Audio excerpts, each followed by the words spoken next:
अनुपमा को दो शादियों के कार्ड एक साथ मिले। एक भाई की बेटी की शादी का कार्ड था और एक जेठ जी की बेटी की शादी का था। दोनों शादियां भी एक ही दिन थी और दोनों ही रिश्ते ऐसे कि शादी में जाना टाला नहीं जा सकता था। अनुपमा को कुछ भी समझ में नहीं आ रहा था कि वो आखिर क्या करे। अनुपमा कार्ड को उलट पुलट कर ऐसे देख रही थी कि जैसे ध्यान से देखने पर कोई न कोई सुराग मिल जाएगा या कोई दूसरी तारीख मिल जाएगी या फिर कोई दूसरी सूरत मिल जाएगी दोनों शादियां अटेंड करने की। वो क्या करेगी अब? भाई की बेटी की शादी में शामिल नहीं हो पाएगी तो भैया भाभी की नाराजगी झेलनी पड़ेगी, और अगर जेठ जी की बेटी की शादी में शामिल नहीं हुई तो जेठ जेठानी उसकी मजबूरी समझकर कुछ कहेंगे नहीं, पर उनके प्यार भरे उलाहने का सामना वो कैसे करेगी? अनुपमा सोच सोच कर पागल हो रही थी। उसको कुछ भी समझ में नहीं आ रहा था कि वो क्या करे। तो वो पास पड़ी कुर्सी पर बैठ गई। कार्तिक से पूछेगी तो वे तपाक से कह देंगे कि जो तुम्हें सही लगे वही करो, और सारा का सारा मेरे ऊपर ही डाल देंगे। और वो फिर से मुझे दोराहे पर खड़ा कर देंगे। या फिर कार्तिक अगर बहुत अच्छे मूड में होंगे तो वो कह देंगे कि तुम अपने भाई की शादी में शामिल हो जाओ और मैं अपने भाई की बेटी की शादी में शामिल हो जाता हूँ। लेकिन वो ऐसा नहीं कर सकती। शाम होने को थी। अंधेरा धीरे धीरे चारों तरफ फैल रहा था। उसका दिल वहां अपने मायके में पहुंच गया। जब उमंगे थी, रंगीन इंद्रधनुष की तरह सपने थे, माता पिता थे, उसकी कुलांचे भरने वाली उम्र थी। अनुपमा दो भाई बहन थे। अनुपमा अपने माता पिता की इकलौती लाडली बेटी थी। अनुपमा अपने भाई के बाद लगभग 10 साल के बाद हुई थी। इसीलिए अनुपमा को भाई का भी लाड प्यार भरपूर मिला। अनुपमा 20 साल की थी जब भाई की शादी हुई। आम लड़कियों की तरह उसके भी कई अरमान थे भाई की शादी के। काफ़ी लड़कियां देखने के बाद अनुपमा के भाई को रिया पसंद आ गई। भाई को सेहरा बांधे देखकर हर बहन की तरह वो भी बहुत खुश थी। भाभी ने जब घर में कदम रखा तो खुशियां जैसे उसके घर के दरवाजे पर हाथ बांधे खड़ी हो गईं। भाभी 23 साल की थी। उम्र का फासला कम था। अनुपमा को लगा उसे हम उम्र एक सहेली मिल गई। अभी तक तो घर में सभी बड़े थे। 3 साल उसे भाभी के साथ में रहने का मौका मिला। 23 साल की उम्र में उसकी भी शादी हो गई। पहले माँ काम करती थी तो अनुपमा निश्चिंत होकर अपनी पढ़ाई करती थी। माँ भाभी की भी किचन में पूरी मदद किया करती थी, पर भाभी न जाने क्यों उससे हमेशा चिढ़ी सी रहती थी। शायद उन्हें लगता था कि वो आराम से अपनी पढ़ाई कर रही है, बाकी सारा काम मुझे ही करना पड़ता है। नई होने के कारण वे अधिक नहीं बोल पाती थी, पर हाव भाव से सब जता देती थी। भाभी के हाव भाव समझकर अनुपमा भी किचन में हाथ बटाने की कोशिश करने लगी तो माँ ने टोक दिया, तू जा अपनी पढ़ाई कर, ये काम तो जिंदगी भर करने हैं। वो जाने को हुई तो भाभी बोल पड़ी, पर काम आएगा नहीं तो आगे करेगी कैसे? उसे समझ नहीं आया कि भाभी की बात माने या फिर माँ की। वो एमएससी कर रही थी। पढ़ने में वो हमेशा कक्षा में अच्छे विद्यार्थियों में गिनी जाती रही। भाभी अपनी चुप्पी के पीछे से पूरी दबंगता दिखा देती थी। भाई भी उससे अब पहले की तरह बेतकल्लुफ नहीं रहते थे। पहले की तरह भाई से फरमाइश करने की अब उसकी हिम्मत नहीं पड़ती थी। भाई कहीं बाहर जाते तो भाभी के लिए कई चीजें खरीद कर लाते। अनुपमा बहुत उम्मीद से देखती कि शायद उसके लिए भी भैया कुछ खरीद कर लाए हों, पर ऐसा होता नहीं था। उसे किसी बात की कमी नहीं थी, पर भाई का कुछ नहीं लाना अनुपमा को जता देता कि अब भैया की जिंदगी में उसकी कोई अहमियत नहीं रह गई है। उसने ये मासूम सी शिकायत अपनी माँ से की तो उन्होंने अनुपमा को ही समझा दिया, ऐसा ही होता है पगली, तेरी शादी होगी तो तेरा पति भी तेरे लिए ऐसे ही लाएगा। पति के लिए पत्नी सब कुछ होती है और लोग कुछ भी नहीं होते, होते हैं पर पत्नी से कम होते हैं। 2 साल तक भाभी का व्यवहार समझते हुए भी उसने अधिक ध्यान नहीं दिया।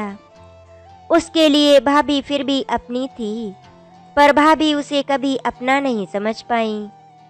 अनुपमा के 23 साल के होते होते माता पिता ने उसके लिए लड़का देखना शुरू कर दिया। अनुपमा के पापा को एक लड़का पसंद आया जिसका नाम कार्तिक था। कार्तिक बैंक में अफसर थे। उनके घर में 2 भाई, 1 भाभी, वह एक बहन और माँ थी। वहाँ सब कुछ अच्छा देखकर उसका रिश्ता तय हो गया और फिर उसकी शादी हो गई। अनुपमा ने मन ही मन में सोचा कि अब भाभी के साथ उसके रिश्ते सहज हो जाएंगे। जब वो कभी कभी आएगी तो भाभी भी उसे पूरा मान सम्मान और बहुत सारा प्यार देंगी। ससुराल में सभी ने उसे हाथों हाथ लिया, पर घर में जेठानी का ही राज था। वे पूरे परिवार पर छाई हुई थी। सास, ननद व यहाँ तक कि उसके पति के दिलो दिमाग पर भी वही राज कर रही थी। वो अनायासी ईर्ष्या से भर उठी। मायके जाती तो वहाँ सब कुछ भाभी का और यहाँ सब कुछ जेठानी का। धीरे धीरे ना चाहते हुए भी उसके मन में जेठानी के प्रति ईर्ष्या की भावना घर कर गई। और अब अनुपमा को अपनी जेठानी अच्छी नहीं लगती थी। पति से कुछ भी पूछती तो एक ही जवाब मिलता कि भाभी से पूछ लो, साड़ी खरीदनी है तो साथ चलो। तो अनुपमा को जवाब मिलता, भाभी के साथ चली जाओ, या फिर चलो भाभी को भी साथ में ले चलते हैं, उनकी पसंद बहुत अच्छी है, खाने में क्या बनाऊं भाभी से पूछ लो। इन पर जेठानी जी ने अपना तन मन लगा दिया, एक माँ जैसी देखभाल करती उनकी। देखा अनुपमा, भाभी कितना ख्याल रखती हैं तुम्हारा भी। मैं कहता था ना कि उन्हें समझने में तुम गलती कर रही हो।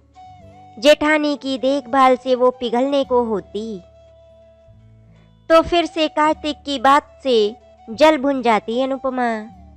पहले बच्चे के समय जब माँ ने बार बार कहा कि अब थोड़े दिन के लिए मायके आ जा, तो 1.25 महीने के बच्चे को लेकर अनुपमा अपने मायके चली आई। कार्तिक से कहकर आई कि बहुत दिनों बाद जा रही हूँ, इसीलिए आराम से रहूँगी। तुम्हें तो वैसे भी मेरी ज़रूरत नहीं है। जेठानी ने अब अनुपमा के जाने की बात सुनी तो उन्होंने मना किया।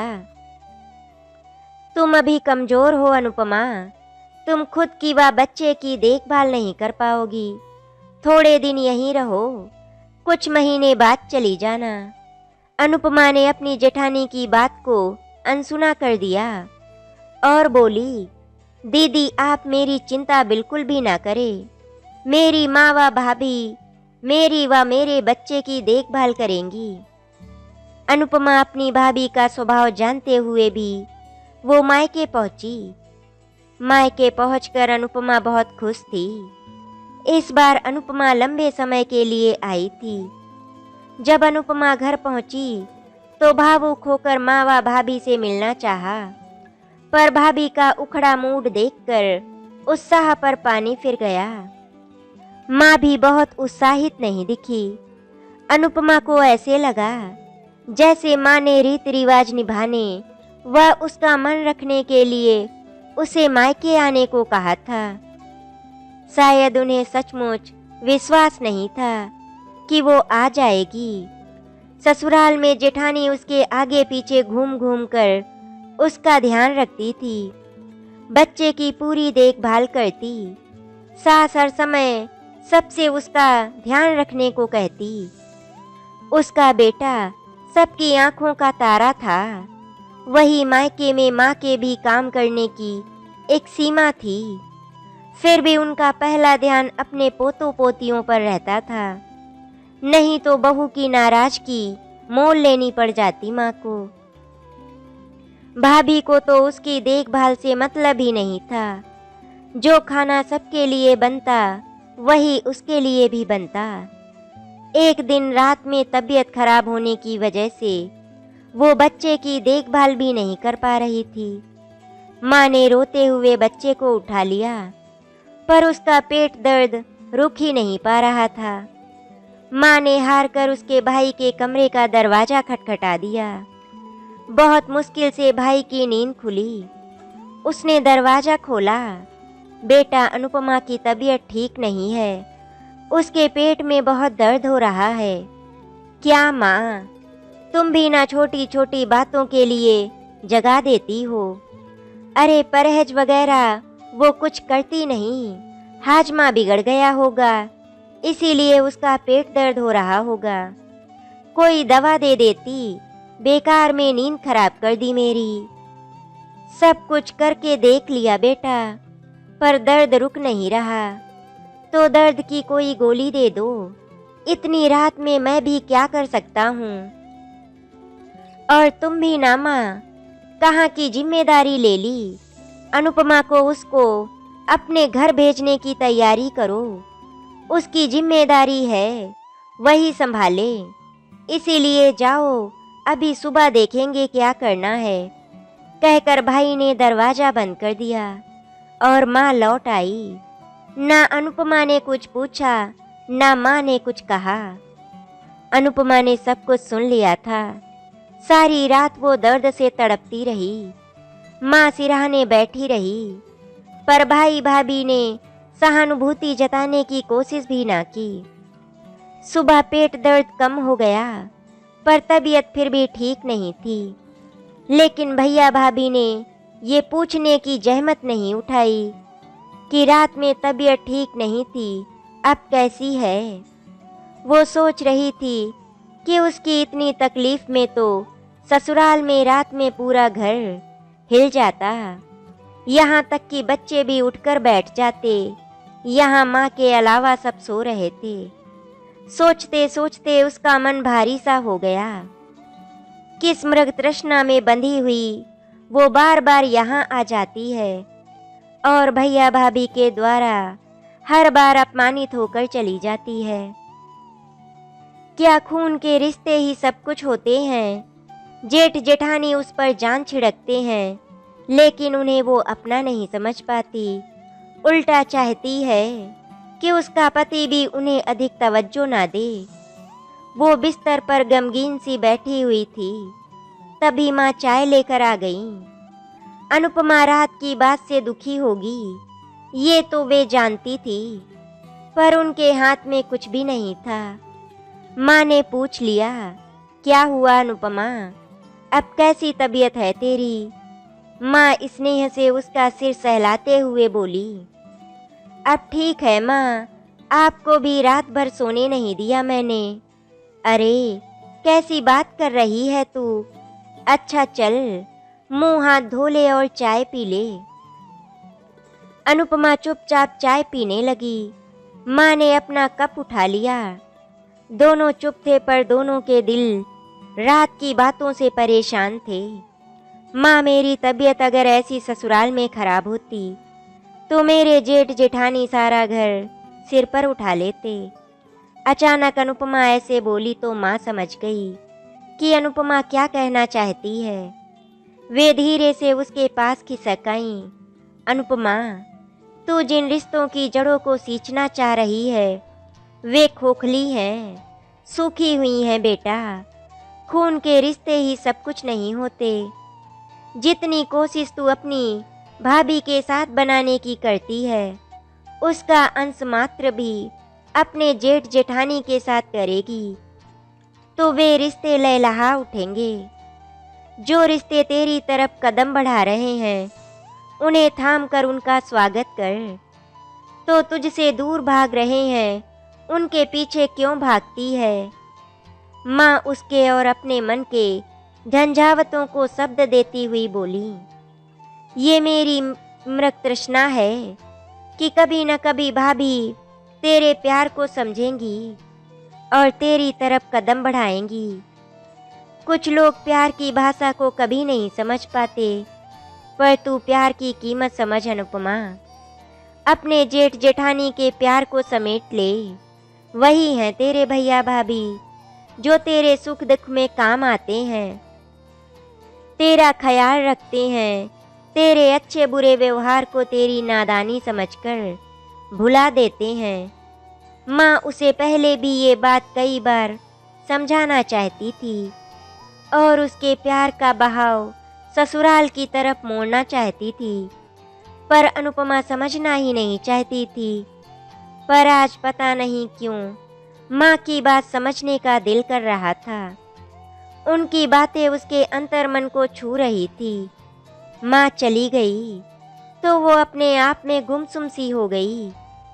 अनुपमा को अपनी जेठानी के साथ किए हुए व्यवहार पर पछतावा हो रहा था। अनुपमा मन ही मन सोचने लगी कि जब उसके गॉल ब्लैडर की पथरी का ऑपरेशन हुआ था तब भी कैसे सास व जेठ जेठानी ने दिन रात एक कर दिया था और भैया भाभी ने बस एक फ़ोन कर अपने कर्तव्यों की इतश्री कर ली थी। भैया और भाभी एक बार भी मुझसे मिलने नहीं आए थे। जेठ जेठानी ने तो तन मन धन लगा दिया था मेरी देखभाल करने में। ननद भी ऑपरेशन के समय 2 दिन के लिए उसके पास रहने आ गई थी। जो रिश्ते उसे ठुकरा रहे थे अनुपमा उन रिश्तों के पीछे भाग रही थी। आज पिछली सारी बातें जैसे उसके मन में साफ हो रही थी। उसकी आंखों पर पड़ा भ्रम व मोह का पर्दा हट रहा था। आज पहली बार वो समझ रही थी कि जो उसे अपनाना चाह रहे थे उन्हें वो ठुकरा रही थी और जो उसे ठुकरा रहे थे उन रिश्तों के पीछे वो भाग रही थी। माँ सच कह रही थी, वे भी तो भैया भाभी हैं जिनसे उसे प्यार मिलता है। उसके न सही उसके पति के हैं तो उसके भी हैं। वे रिश्ते भी तो उसके अपने हैं। वो उठकर चुपचाप अपना सामान पैक करने लगी। तभी माँ कमरे में आ गई। क्या कर रही है अनुपमा? उसे सामान पैक करते देखकर माँ बोली, अपने घर जा रही हूँ माँ, अपने भैया भाभी के पास। माँ चुप हो गईं। दोनों माँ बेटी बिना शब्दों के कहे भी एक दूसरे के दिल की बात समझ गई थी। दूसरे दिन अनुपमा ससुराल लौट आई। उसे वापस आया देखकर घर में सास पति जेठ जेठानी सभी खुश हो गए। किसी ने उससे नहीं पूछा कि वो इतनी जल्दी क्यों लौट आई। धीरे धीरे समय कुछ साल आगे सरक गया। उसके बच्चे थोड़े बड़े हो गए। फिर उनका तबादला दिल्ली से कानपुर हो गया। समय धीरे धीरे सरकता रहा। माता पिता व सास का साथ समय के साथ छूट गया। माँ के जाने के बाद मेरठ जाना बंद हो गया, लेकिन दिल्ली जेठ जेठानी के पास त्योहार व छुट्टियों में आना जाना बना रहा। तभी घंटी की आवाज़ सुनकर वो चौंक गई। शायद कार्तिक ऑफिस से लौट आए थे। वो वर्तमान से लौट आई। उसने उठकर दरवाज़ा खोल दिया। क्या बात है अनुपमा? बहुत गमगीन सी लग रही हो। तबीयत ठीक नहीं है क्या? कार्तिक उसे इस कदर उदास देखकर बोले। नहीं, सब कुछ ठीक है। दिल्ली से सोनिया की शादी का कार्ड आया है। जाने की तैयारी करनी है, रिजर्वेशन कराना है। यही सब सोच रही थी। वो उत्साहित होते हुए बोली।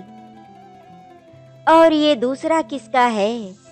कार्तिक दूसरा कार्ड उठाते हुए बोले, ये मेरठ से आया है। अनुपमा लापरवाही दिखाते हुए बोली, आप बैठकर देख लो, मैं चाय बनाकर लाती हूँ। कहकर अनुपमा उठकर किचन में चली गई। थोड़ी देर बाद 2 कप चाय बनाकर ले आई। अरे ये तो साले साहब की बेटी की शादी का कार्ड है, वहाँ भी तो जाना होगा। अनुपमा एक काम करो, अब तुम दोनों जगह तो जा नहीं सकती, इसीलिए तुम वहाँ चली जाओ, मैं यहाँ का देख लूँगा। नहीं, अनुपमा ने कार्तिक की बात को बीच में काटती हुई बोली, आप वहाँ उपहार भेज दो, क्योंकि मेरे भैया भाभी को मेरी कोई ज़रूरत नहीं है और यहाँ पे जेठानी जी को मेरी ज़रूरत है, इसीलिए हम दोनों ही दिल्ली जाएंगे। और हाँ, थोड़े दिन पहले ही जाएंगे, क्योंकि शादी में भाभी की मदद भी तो करनी है, वो अकेले परेशान हो जाएंगी। अनुपमा पूरे आत्मविश्वास से बोली और शांत भाव से चाय पीने लगी। कार्तिक ने चौंक कर उसकी तरफ देखा और सब कुछ समझ गया। वो लोग चुपचाप चाय पीने लगे। कार्तिक समझ गए कि प्यार व स्नेह के रिश्ते खून के रिश्तों पर भारी पड़ गए हैं। आपस में प्यार और विश्वास नहीं है तो खून के रिश्ते के धागे भी कच्चे पड़ जाते हैं। इसीलिए परछाइयों के पीछे भागने के बजाय हकीकत को अपनाना चाहिए। आशा करती हूँ आपको हमारी कहानी अच्छी लगी होगी। अगर आपको हमारी कहानी अच्छी लगी तो वीडियो को लाइक एंड शेयर करें, चैनल को सब्सक्राइब करें। वीडियो देखने के लिए आपका धन्यवाद।